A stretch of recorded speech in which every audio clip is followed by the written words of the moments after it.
Spirituality and Psychism, a Rosicrucian Dilemma by Allan Armstrong.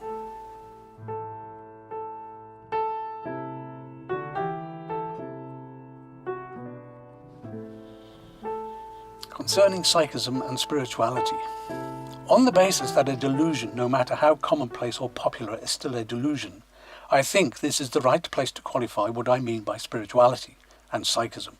They are, after all, the main theme of this address.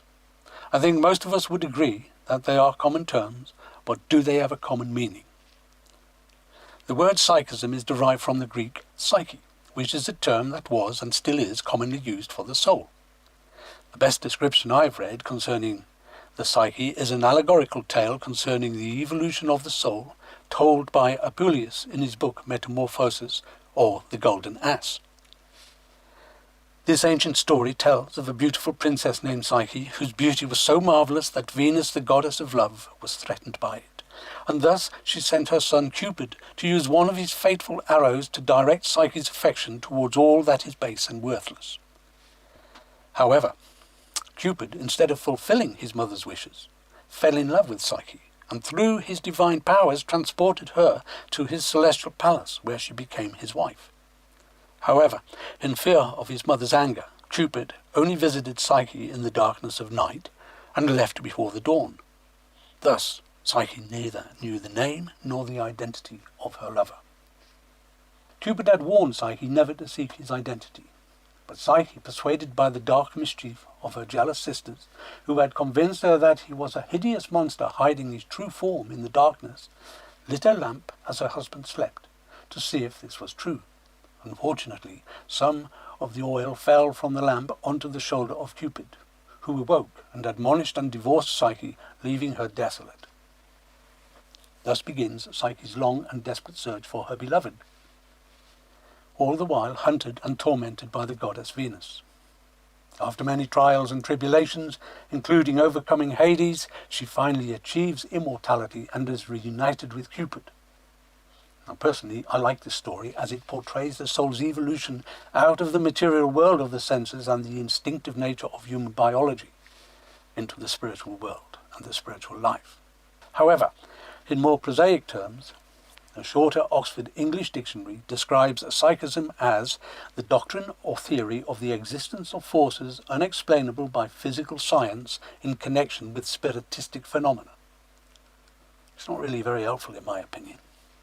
Alternatively, Madame Blavatsky, the co-founder of the Theosophical Society, defined psychism as a term now used to denote, very loosely, every kind of mental phenomena. For example, mediumship and the higher sensitiveness, hypnotic receptivity and inspired prophecy, simple clairvoyance in the astral light, and real divine seership. Perhaps the most revealing thing about both of these definitions is that they describe psychism in terms of phenomena and the phenomenal world, whether it be the coarse material world we perceive with our senses, or whether it be some astral or ethereal counterpart that we experience with the mind. In either case, they are definitions rooted in the discursive mind born of duality.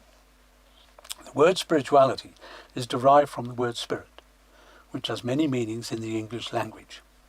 Reference books and dictionaries describe the word spirit in its non-material sense, as signifying the essential nature or principle of a place, a thing or a person, but it is also used to signify an entity such as an angel, an elemental, a ghost or a demon.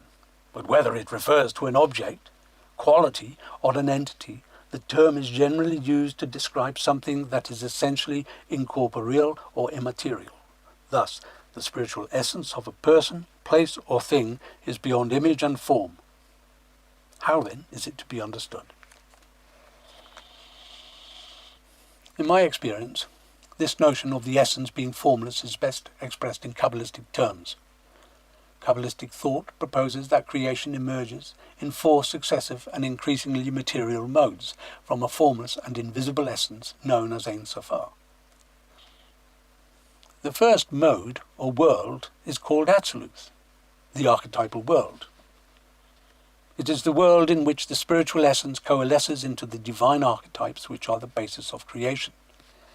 The second world is Bria, the creative world. This is the world in which the divine archetypes, the differentiated essence, becomes dynamic, but have yet to take form. The third world is Yatsira, the formative world, and it is in this world that the archetypes begin to take form, as in the mind of an architect or a designer, albeit a subtle, ethereal form that is not usually perceptible to the senses, but is perceivable to mind. The fourth is Asaya, the material world, which is the world of matter, wherein the archetypes have their most concrete form, a form perceptible to the senses. It is in this world that Adam and Eve were given tunics of skin. This concept of a transcendent and formless spiritual essence is also found in Neoplatonic thought, which proposes three principal modes of being. The one is the infinite, the absolute, the source and ground of existence. It is unity, pure and simple. The divine nous is the divine spirit mind, in which exists the archetypal ideas and prototypes of creation. The world soul is the model of creation itself. It consists of a celestial part that contemplates the divine nous, and a terrestrial part which is the vehicle through which the material cosmos is generated. Human souls proceed from the world soul, and as a microcosm of the world soul consist of two or more parts. The terrestrial part, the two lowest, illustrated in this chart, comprises the realm most commonly experienced by humanity and consists of the material world of the senses and the ethereal world, most commonly known as the astral. The highest part, the celestial, the upper two, illustrated in this chart, is capable of rising above the material and ethereal world to contemplate the divine nous, which constitutes the goal of many esoteric systems. There are other models that demonstrate this point. The Kabbalistic and Neoplatonic models shown here were reasonably well known to the esoteric community in the 16th century. I refer you to Thorndike's History of Magic and Experimental Science, and are sufficient to demonstrate the spiritual and the psychic being a distinction between form and essence. It is clear, then, that throughout history the custodians of the tradition, whose ranks according to the Fama must include the first three generations of Rosicrucians, recognize that there is a distinction to be made between form and essence, and that the spiritual is concerned with essence and the psychic with form. It seems to me that if there is one thing above all else that distinguishes essence and form, it is the concept of unity and duality. That which is spiritual, pertaining to essence and unity, and that which is psychic, pertaining to form and duality, and all that such implies, including the infinity of worlds and creatures who inhabit them. The following illustrations of page 62 and 63 of the Confessio clearly demonstrate that the authors were conscious of this distinction, and that the realm of form was transient and of the nature of duality. It seems very clear to me that the main objective of the Fama was to demonstrate, albeit in a veiled manner, an understanding of the spiritual nature of the great work, inspiring aspirants in the opening years of the 17th century to focus on the mysteries of the spiritual life rather than squabbling over the theological and political issues that dominated the poisonous atmosphere of religious hatred that polluted Europe throughout the 16th and 17th centuries. This the Fama does, using the metaphoric and allegorical language of Kabbalah and alchemy, following the precedents established in the ancient world of using stories as allegories of the spiritual life, transmitted in such a way as to convey and to protect the integrity of important spiritual ideas by embodying them in a memorable tale. Examples of such methods can be seen in the Mosaic books, such as the Exodus of the Jewish people from Egypt and Moses' ascent of Mount Sinai, where history and allegory are obviously combined, or in non-Christian texts such as the story of the Argonauts' quest for the Golden Fleece. Indeed, as I understand it, Apuleius devised the story of the metamorphosis of Golden Ass as an allegory to circumvent the taboo against speaking publicly about the sacred mysteries of Eleusis. He even embedded in the metamorphosis the story of Cupid and Psyche, which is itself an echo or reflection of the soul's quest for redemption as portrayed in the mysteries by Persephone. I think he sailed very close to the wind with that. There are many other examples of the allegorical method available. Chrétien de Troyes' Arthurian romances, Dante's Paradiso, and Bunyan's Pilgrim Progress come to mind. But they are simply a very few of many possible examples. However, in their own way, by their very existence, they all support the validity of the Fama to stand not merely as an ancient political manifesto, a historical curiosity, but as an allegorical text full of symbols of the spiritual life. To those who think themselves Rosicrucians, but have not studied the Fama, having only read and listened to scholarly opinion concerning it, I must say, with all due respect, that study it you must. It is well worth the effort, for it is dripping with enigmatic and wonderful references to the mysteries of alchemy and Kabbalah. For example, consider the curious nature of the following passage from page 3 of the Fama. To such an intent of a general reformation, the most godly and highly illuminated father, our brother Christian Rosenkreuz, a German, the chief and original of our fraternity, hath much and long time laboured, who by reason of his poverty, although descended of noble parents, in the 5th year of his age of his novitiate, I would say, was placed in a cloister, where he had learned indifferently the Greek and Latin tongues, who, upon his earnest desire and request, being yet in his growing years, was associated to a brother P.A.L., who had determined to go to the Holy Land. Now we have a choice. We either accept the literal reading of the text, that a poor 5-year-old boy was given over to a monastery and began learning Latin and Greek, and who sought the guidance of a more senior member, who, incidentally, was prepared to take him to the Holy Land. This would make Christian Rosenkreuz a monastic and a Catholic, which is possible but unlikely. Alternatively, if the words are considered in metaphorical terms, they suggest that Christian Rosenkreuz was presented as an initiated member of an esoteric brotherhood.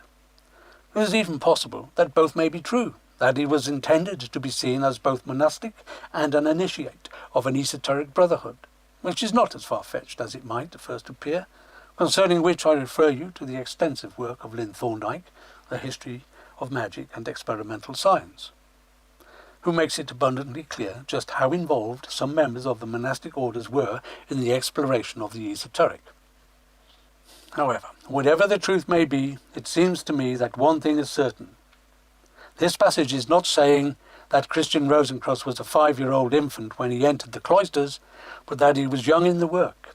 Furthermore, when Brother P.A.L. is considered in metaphorical terms, he may be seen as a senior member of that order, who assisted Christian Rosenkreuz on his spiritual journey to the Holy Land, which is a metaphor for the kingdom of heaven, the spiritual goal of the mystic and contemplative. That Brother P.A.L. died in Cyprus and Christian Rosenkreuz continued on his journey is also suggestive. Either the author is alluding to death in alchemical terms, suggesting that Christian Rosenkreuz had begun the process of spiritual alchemy in which the death of the discursive mind, no matter how inspired, is absolutely necessary, in which case Brother P.A.L. is being used as a device to symbolize a form of an inspired intellect, or he may be alluding to the fact that the teacher can only ever be a signpost and that the student must ultimately make the journey alone. Consider the following passage. At Fez, he did get acquaintance with those which are commonly called the elementary inhabitants, who revealed unto him many of their secrets. I don't know about you, but this passage leaves me with several questions. The first being, what does the author mean by elementary inhabitants? Is he alluding to the elementals, the sylphs, the undines, the salamanders, the gnomes, or is he suggesting something else? He continues, of these, of Fez, he often did confess that their magia was not altogether pure, and also that their Kabbalah was defiled with their religion. But notwithstanding, he knew how to make good use of the same. With what magia and Kabbalah did he compare that of Fez? And how was it that one so young, if indeed he was, and I quote, knew how to make good use of the same? Whatever the answer may be, these are not the words that describe a youngster or novice alone in a strange land. More revealing is the following. On page 11 of the Fama, Christian Rosencrantz is said to have built a neat habitation which is the Sancti Spiritus, but more of that later. In this habitation he ruminated his voyage and philosophy and reduced them together in a true memorial. In my understanding, this is a reference to the discipline of meditation, a fundamental undertaking in the great work. But how interesting is what follows. Page 12 tells us that after 5 years he drew out of his first cloister, in itself a puzzle, 3 of his brethren and bound them to himself. This may mean exactly what it says, that 3 brothers left their monastery to form a new order with Christian Rosencrantz, but it also suggests an alchemical allegory concerning the 3 essential alchemical principles of sulfur, mercury and salt. Alchemy assumes the existence of 3 principles in all things, corresponding with the threefold division of man into body, soul and spirit. These principles are mercury, sulfur and salt. Sulfur represents the spiritus primus. Its nature is fire, and it is understood to be an analogue of the soul. To sulfur is attributed the sun, the conscious self, the embodiment of will. Mercury represents the materia prima. Its nature is water, which in alchemy is understood to be the spirit. This is not the spirit of Christian theology, which denotes the divine immortal element of man, but the vital force that is carried in the air, otherwise called the waters of life. It is passive, malleable and volatile. To it is attributed the moon. Salt represents the body, the material form, resulting from the combination of mercury and sulfur. These 3 principles, acting together, constitute the nature of all things, including that of man. Alchemy also understands the universe to be a unity, and that all material bodies emerge from that unity, their component elements being different forms of one matter, and therefore convertible into one another. This theory may be seen as an analogy concerning the soul's evolution and regeneration. An evolution from an unregenerate state symbolized by the metal lead to a spiritual regenerate state symbolized by the metal gold. Gold is the symbol of regeneration, and is designated a noble metal, as is silver, although it is thought to be less mature than gold. In the 18th century, Emanuel Swedenborg, the illustrious Swedish scientist, philosopher, and spiritual visionary, designated the man of gold as celestial and the man of silver as spiritual. Lead, on the other hand, was regarded as a very immature and impure metal, heavy and dull, and as such was considered to be a symbol of man in an unregenerate state. On a personal note, I was taught to think of sulfur as primus spiritus, corresponding with the divine nous, and to think of quicksilver as materia prima, corresponding to the world soul. It is through the conjunction of them both, symbolized by the alchemical marriage of the king and the queen, that the world soul gives form to the archetypes contained in the potentia within the divine nous. The materialized forms of the archetypes, and all forms derived from them, are represented by the element of salt. No, the more I look at the Fama and Confessio, the more I see an interesting structure woven between the lines of the narrative. These core Rosicrucian texts do not simply form a mandate for magic and experimental science, although many have taken it as such. As an expression of the aspirations of a tumultuous era, the narrative of the Fama is interesting on its own terms, but it also has hidden depths that veil a subtext concerning the spiritual transformation of human nature, and as such is invaluable. As far as my understanding of such things allow, I perceive the language of the Fama to be a symbolic language of allegory and metaphor steeped in esoteric thought, part mythological, part alchemical, and part Kabbalistic. But when all is said and done, it is clear that a recognizable process of spiritual transformation is implicit in the text of the Fama, and it seems to me that the purpose of the text is to act as a vehicle for this process, a process that is concealed through the use of allegory and metaphor, of sign and symbol, only to be discovered by a persistent and reflective mind. This process appears in the Fama in 4 stages or phases. Stage 1 is the apprenticeship, concerning the elemental. 2 is the building of the Sancti Spiritus. 3, the interior life, a process of meditation and contemplation. And 4, charity, the 6 commendations. The first, the apprenticeship, is described at the beginning of the Fama. It presents our Christian Rosencrantz on a journey of discovery in the world, but what world he is exploring is left for the reader to discover. At first glance, it seems to be a quaint record of an adventure, but closer examination reveals it to be an allegory of a student learning the basic curriculum of the work and maturing sufficiently to pass through a labyrinth of esoterica until he arrives at a place of self-knowledge and is thus able to begin in the construction of the Sancti Spiritus. The second, the building of the Sancti Spiritus, describes Christian Rosencrantz building a spiritual body, but only after he has understood that the world has little interest in his discoveries is he motivated to do so. Our hero learns the hard way that the world is only interested in securing control over the resources of the world of the senses and maintaining the status quo, personal power being everything. The third, the interior life, describes Christian engaging in meditation, exploring his spiritual journey thus far and reflecting upon the philosophy of the spiritual life. Mathematics is drawn to the reader's attention as a major subject of his exploration, and I can't help wondering just what the author of the Fama means by mathematics. Did the author mean the philosophy of number, or did the author mean the practice of gematria to unravel the mysteries of Scripture?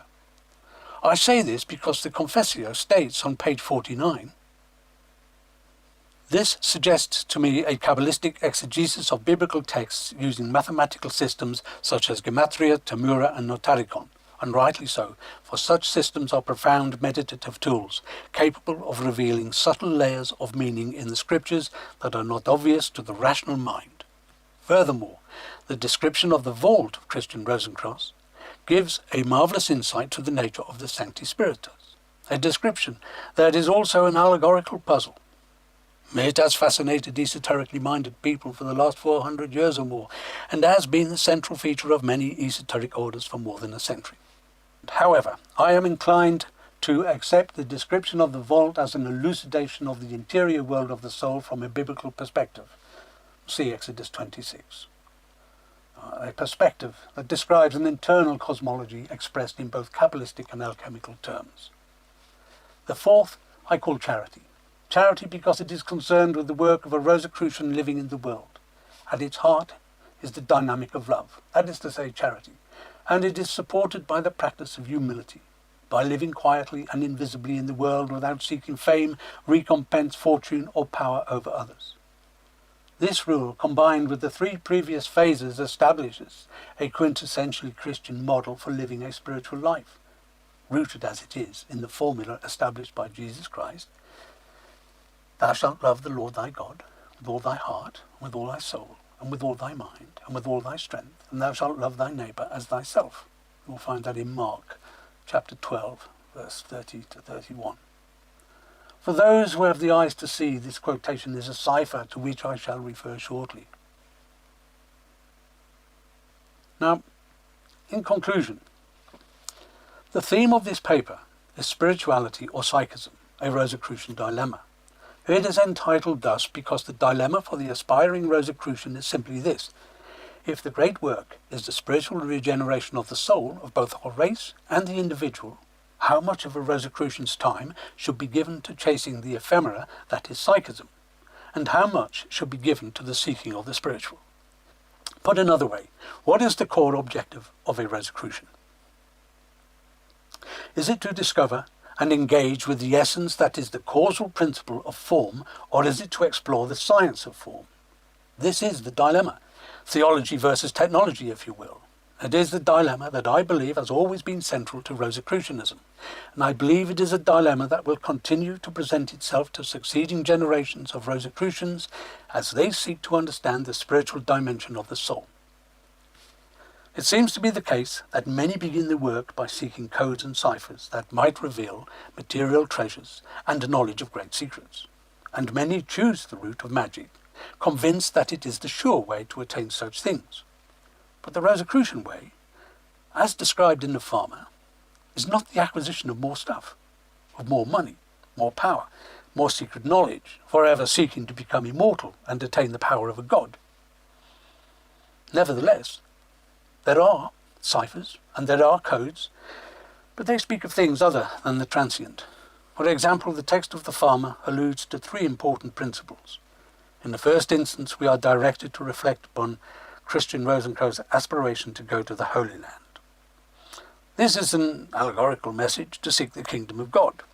The second rests upon building the Sancti Spiritus and entering therein. This is an allegorical reference to the kingdom of God being within.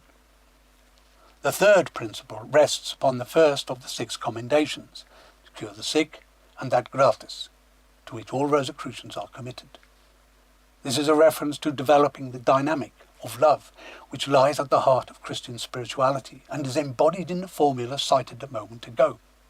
Thus, thou shalt love the Lord thy God with all thy heart, and with all thy soul, and with all thy mind, and with all thy strength, and thou shalt love thy neighbour as thyself. Look at it like this.